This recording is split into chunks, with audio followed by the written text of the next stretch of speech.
Assalamualaikum warahmatullahi wabarakatuh. Alhamdulillahi rabbil alamin. Wabihi nasta'inuhu ala umurid dunya wadin. Wa ala alihi wa sahbihi ajma'in. Rabbis rohlis sadri wahyassir li amri. Wahlul uqdatam min lisani yafqahu qauli. Amin amma ba'du.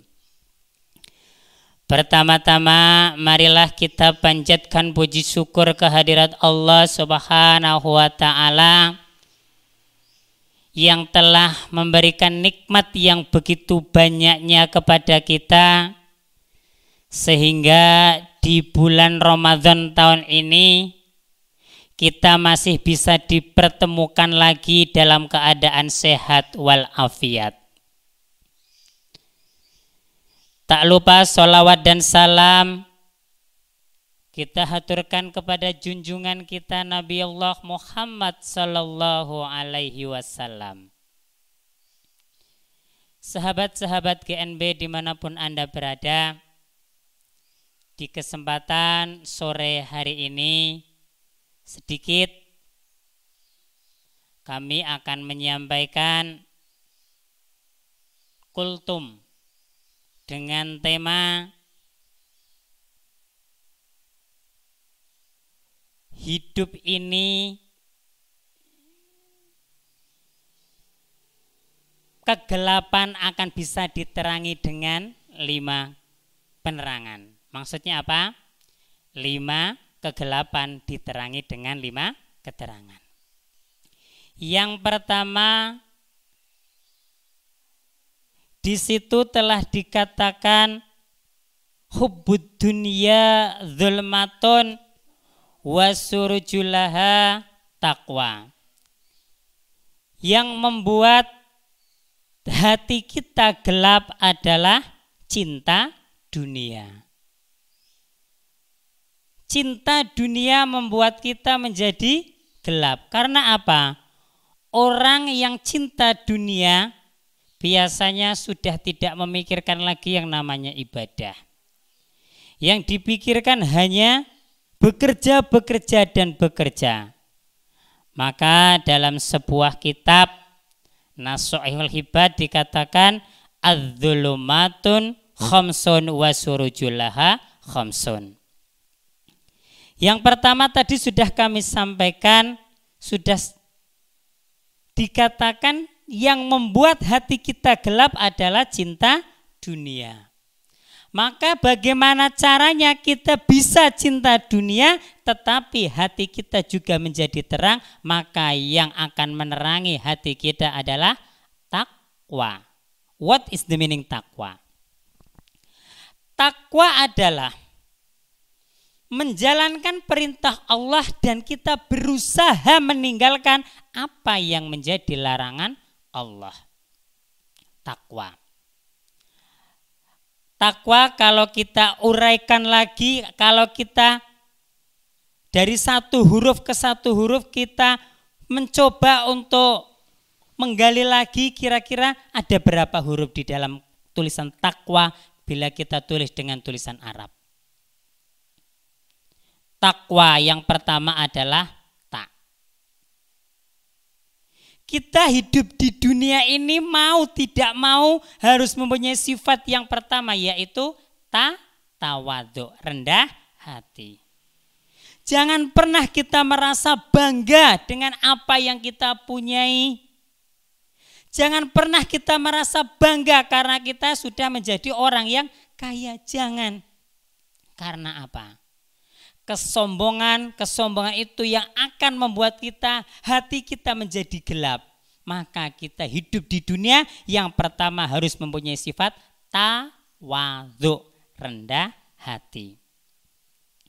Kalau kita ibaratkan lagi tawadhu, rendah hati itu kalau kita gambarkan sebuah pohon, kira-kira pohon apa? Orang yang tawadhu, orang yang rendah hati. Beliau itu paham, beliau itu pintar, tetapi tidak akan memperlihatkan apa yang menjadi kepintarannya. Selalu berusaha merunduk. Banyak yang mengatakan padi semakin berisi semakin merunduk. Tidak kalah juga orang yang tawadhu, dia akan rendah hati dan tidak akan merasa besar kepala, tidak akan merasa luar biasa dirinya. Kalau kita ibaratkan pohon adalah pohon semangka. Pohon semangka itu luar biasanya tawadhu, sampai-sampai pohon semangka tidak terlihat, hanya merambat, tetapi buahnya besar dan banyak yang suka. Ini namanya manusia yang pertama mempunyai sifat tawadhu yang bisa bermanfaat bagi orang lain. Huruf yang kedua. Setelah tawadhu, huruf yang kedua ta, kemudian hurufnya qaf.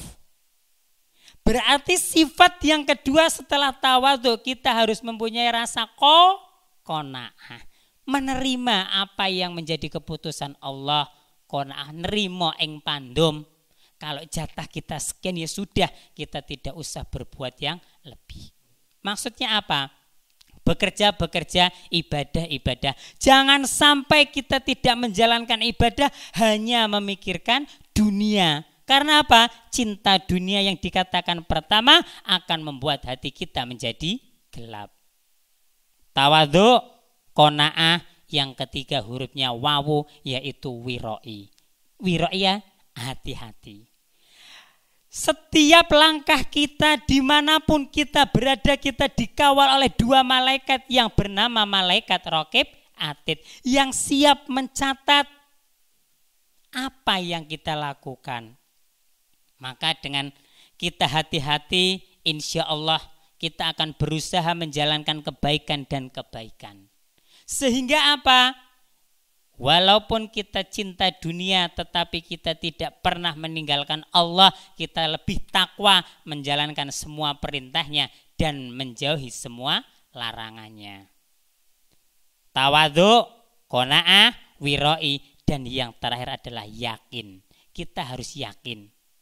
Yakin setiap apa yang kita perbuat itu pasti akan dicatat, pasti ada nilainya. Kalau kita sudah mempunyai sifat yang sekian ini, tawadhu, qanaah, wiroi, dan yakin, insya Allah kita tergolong orang-orang yang luar biasa. Kembali ke hadis tersebut. Dalam sebuah kitab Nasu'il Hibat dikatakan 5 kegelapan atau yang menjadikan kita gelap itu ada 5 perkara, maka yang menjadi terang juga 5 perkara. Yang kedua kita bahas bersama. Wa dzanbun dzulmatun wa surujulahu taubah. Yang pertama dikatakan yang membuat kita gelap, yang membuat hati ini gelap adalah cinta dunia, maka harus kita lambari, harus kita imbangi dengan takwa. Yang kedua yang membuat hati ini gelap adalah wadzanbun, berbuat dosa.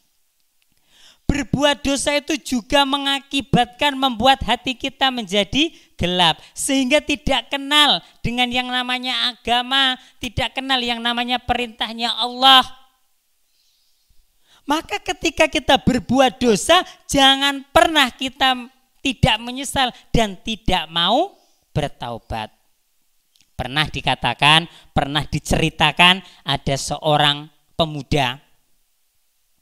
Seorang pemuda ini karena dia dosanya yang luar biasa. Dia tahu kenapa dosanya sangat banyak, karena pemuda ini telah melakukan 5 hal. Kalau orang Jawa mengatakan molimo, itu semua dilakukan. Lebih parahnya lagi, pemuda ini sudah membunuh orang sejumlah 99. Tetapi mohon maaf, ternyata dalam hatinya anak ini, pemuda ini masih mempunyai rasa takut dan ingin sekali berusaha bertaubat. Apa yang diperbuat oleh pemuda ini? Pemuda tersebut kemudian karena dia tidak tahu caranya bagaimana untuk menghentikan perbuatannya yang sudah dilakukan, maka pemuda ini mencari orang yang bisa diajak untuk bercerita. Akhirnya ketemu sama Ustadz Irhas. Tapi mohon maaf, ketika perjalanan menuju ke suatu tempat yang dia membuat nyaman hatinya, ternyata di tengah jalan dekat lampu Bangjo, nah situ di mana lampu Bangjo yang arah Kenjetis itu. Di situ bertemu dengan seorang. Di situ ada seseorang yang ditanyai. Pemuda ini bertanya dengan orang yang ada di lampu merah tadi. Wahai Pak, saya mau bertanya. Apa yang mau kamu tanyakan wahai anak muda? Saya ini dosanya sudah banyak sekali. Seandainya saya ingin berhenti dan tidak berbuat yang sudah saya lakukan, apakah Tuhan akan mengampuni dosaku? Maka dijawab oleh orang yang ada di situ. Kenapa kamu tahu kalau dosamu banyak dan kamu ingin berhenti? Apa yang telah kamu perbuat, wahai anak muda? Mohon maaf Pak, saya sudah membunuh orang, jumlahnya 99. Semua yang dilarang Allah, termasuk minum-minuman, sudah semua aku lakukan, mencuri dan sebagainya sudah aku lakukan, tetapi saya pingin berhenti, saya pingin taubat, tetapi caranya saya tidak tahu apa yang harus saya perbuat. Dengan seperti itu saya ingin sekali Tuhan akan mengampuni apa yang telah aku perbuat. Kira-kira jawabannya apa? Ternyata orang yang berada di situ ketika ditanyai menjawabnya hanya satu kata. Kamu tidak akan diampuni dosanya oleh Allah karena dosamu sangat banyak. Seorang pemuda yang menginginkan, yang bertanya bagaimana caranya bertaubat, dia tidak memberikan jawaban, malah dia menceritakan katanya dosanya tidak akan terampuni, maka pemuda ini tumbuhlah semangatnya lagi untuk berbuat kejahatan. Maka apa yang diperbuat oleh pemuda ini? Akhirnya mengambil batu yang sangat besar dan orang ini dipukul dengan batu, akhirnya mati. Genaplah 100 orang yang telah dibunuh oleh pemuda ini. Tetapi pemuda ini masih berusaha untuk menghentikan apa yang telah ia perbuat. Hatinya risau, hatinya gelisah. Maka pemuda ini tetap berjalan dan berjalan. Akhirnya sampailah di Masjid Raya Klaten. Di sana bertemu orang-orang yang luar biasa. Di sana bertemu dengan Ustadz yang disebut biasa dikenal dengan Ustadz Irhas. Tanya. Ketika orang-orang banyak di sana termasuk Ustadz Isa bertanya, wahai pemuda, apa yang mau kamu lakukan? Apa yang akan kamu lakukan? Dan pemuda ini menceritakan bahwasanya yang telah pemuda ini lakukan berbuat dosa yang sedemikian banyaknya dan pemuda ingin bertobat. Dia menceritakan semuanya termasuk sudah membunuh orang yang ada di lampu tadi yang berjumlahnya menjadi 100. Tetapi pemuda ini mohon penjelasan, mohon pencerahan kepada ustadz-ustadz yang ada di sana dan akhirnya disingkat ceritanya, waktunya ini keburu habis ya kan, kita keburu buka puasa, maka tidak dilamakan. Akhirnya ustadz yang ada di sana menyampaikan kepada pemuda tadi, wahai pemuda, kalau engkau pingin benar-benar bertaubat dan diampuni oleh dosanya oleh Allah, maka jalan satu-satunya yaitu harus taubatan nasuha. Kamu harus taubat yang sesungguhnya dan tidak boleh mengulanginya lagi. Kemudian pemuda tadi bertanya, apa yang harus saya perbuat agar dosa saya diampuni dan agar taubat saya diterima oleh Allah? Kamu harus pergi dari kampungmu dan jangan pernah engkau kembali ke kampungmu, karena kampungmu bagimu itu tidak baik, dan kamu harus pergi yang sejauh-jauhnya dan jangan pernah engkau kembali lagi ke kampungmu. Akhirnya pemuda ini setelah dari Masjid Raya Klaten jalan terus menuju ke suatu pondok pesantren. Ternyata Allah menakdirkan yang lain. Sebelum pemuda ini sampai ke pondok pesantren, ternyata pemuda ini karena sudah jalan terlalu lama dan di posisi sedang puasa, maka dia kelelahan dan akhirnya meninggal di situ. Karena sudah meninggal di tengah jalan, akhirnya ada malaikat laknat datang dengan matanya merah. Malaikat tadi menarik, pemuda tadi ditarik, mau dimasukkan ke neraka. Malaikat rahmat yang melihat malaikat laknat tadi, narik pemuda tadi langsung lari. Weh, malaikat laknat, mau dibawa kemana pemuda ini? Mengapa kamu tarik-tarik pemuda ini? Dijawab malaikat laknat, malaikat rahmat, saya akan membawa pemuda ini ke neraka karena pemuda ini dosanya sangat banyak sekali. Yang sudah dibunuh adalah 100 orang.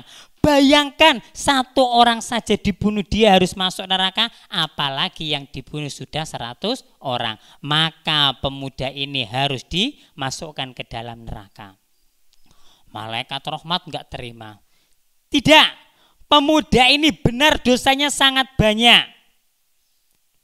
Tetapi pemuda ini kenapa bisa mati di sini? Karena pemuda ini ingin bertaubat.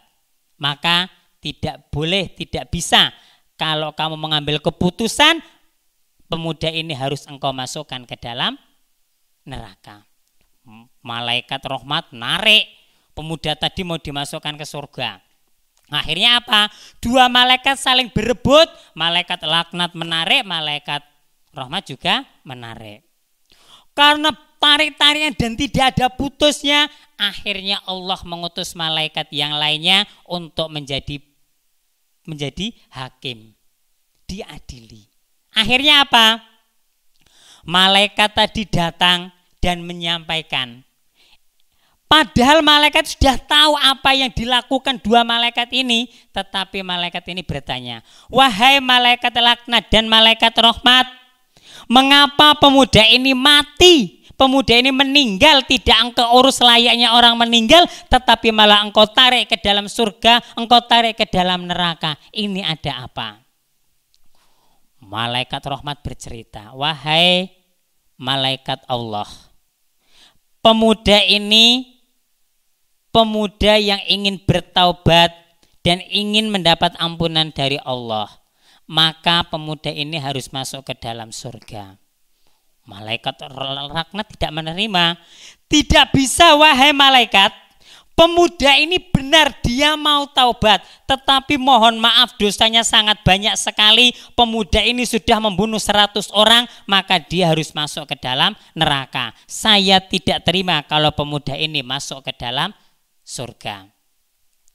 Akhirnya malaikat utusan Allah menyampaikan, kalau engkau rebutan anak ini tarik ke neraka, tarik ke surga, maka tidak ada putusnya. Maka sekarang kita ambil jalan tengahnya. Kita ukur anak ini jalan dari mana mau menuju kemana. Kira-kira antara yang dituju sampai mana? Antara yang dituju tadi sudah mendekati atau masih jauh? Kalau nanti yang masih dituju ternyata masih jauh dan dia belum masuk ke daerahnya, maka anak ini termasuk tobatnya belum diterima oleh Allah. Tetapi kalau nanti ketika diukur dia sudah masuk ke desa tersebut, maka pemuda ini berarti taubatnya diterima oleh Allah. Akhirnya diukur. Setelah diukur, ternyata Allah Maha Pengampun. Ternyata hanya selisih 1 jengkal, ternyata pemuda ini sudah masuk ke daerah yang dituju tadi.